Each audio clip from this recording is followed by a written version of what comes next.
I get asked a lot, if I don't have any land to hunt, I don't have any leases, how do I go about finding a good spot to deer hunt on public property? I was almost 40 years old by the time I bought my first piece of property, so I spent a good part of 20 years, probably, almost more years hunting public and looking for places than I had hunted private land.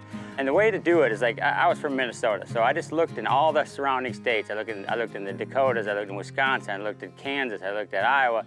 I looked at Illinois. And I always just start out by looking at record books and just seeing what counties kind of were producing the most Pope and Young bucks. And now you can go right online and look and find all the public hunting places in those states. So then what I do is get an aerial map. This is a Huntera map. And so I'd get a map of those places. This is all still from my house right in the middle of the city in Minneapolis.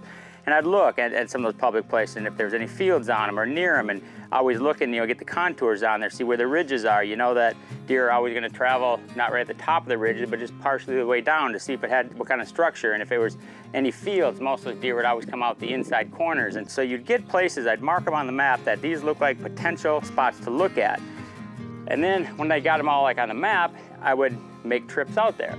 So then I'd go find all those spots and I'd take a look at those, and a lot of times you were right on the money and other times you were wrong. You missed some places and you might not even have fields. It might be acorn ridges that have oaks on them. So then you go out and you find where those trails are and where deer are. And that's how I would find my spots on public land. Then I would spend all the summers driving around. I'd just look for deer in bean fields and stuff, and just kind of get in remote areas away from the cities.